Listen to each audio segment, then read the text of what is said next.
গাড়িটা দাঁড়া করাইছে আর তোমাকে দাঁড়া করাইছে, আমি এই জায়গাতে গোসল করাই নিয়ে যাবো। আমার ভূতের উপরে যে আর কোনো বিপদ আল্লাহ যে না দেয়। দোয়া করবেন আপনারা সবাই দোয়া করে বিপদ না আসে, আল্লাহ যে বিপদে মুক্তি করে, আল্লাহ যে ওরে ভালো রাখে। জানি না এটা আপনারা কিভাবে দেখবেন আমি জানি না, তারপরে এটা আপনারা একটু এই সোনার পানিটা গোসল করামু আর দুধ দিয়ে গোসল করামু। যাই হোক, এটা আপনারা আবার নেগেটিভলি নিয়ে নিন। হ্যাঁ, সোনার পানি আর এই যে দুধ, এটা দুধ খাবি না একটু?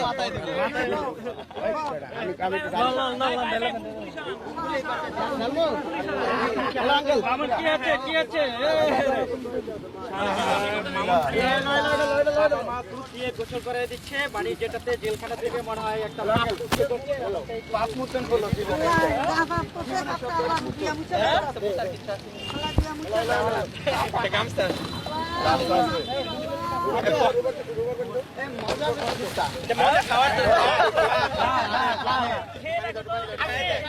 এখন দেখতেছি আবার পানি দিচ্ছে, এটা কোন কিসের পানি?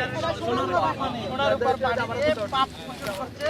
যে আপনারা যাকে এতদিন প্রিন্স মামুন যাকে দেখতেন তাকে কিন্তু আজকে নতুন আর প্রিন্স মামুনের জন্ম হলো মনে হচ্ছে নাকি? আপনারা কি ওইটা আবার নেগেটিভলি নিবেন না? আমার বাবা মা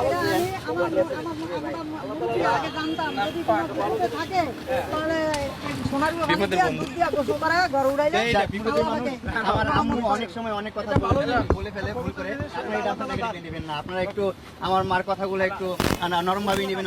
অনেক সহজ সরল মানুষ আমার বাবা মা দুজনই।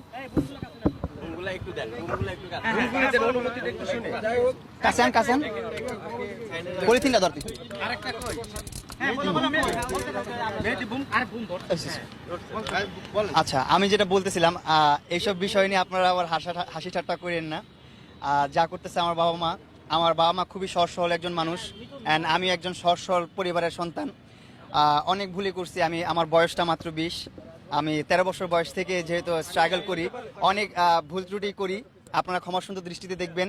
অ্যান্ড আমার মা অনেক কথাই বলে ফেলে, চিন্তা ভাবনা করে আমার ছেলের ভালো হবে, আমার ছেলের উপকার হবে, কিন্তু ওইটা যদি আপনারা নেগেটিভলি নিয়ে নেন, ওইটা যদি আমার অপকার হয়ে যায়, সেটা আপনারা একটু খেয়াল রাখবেন, একটু দোয়া রাখবেন আমার জন্য। এটাই আপনাদের কাছে চাওয়া আমার।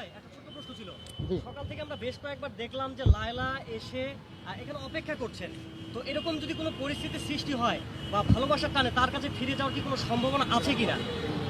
এই প্রসঙ্গ নিয়ে এখন আমি আর কথা বলতে চাচ্ছি না ভাইয়া। না, দেখলাম অনেকক্ষণ যাবত তিনি অপেক্ষা করছেন আপনার।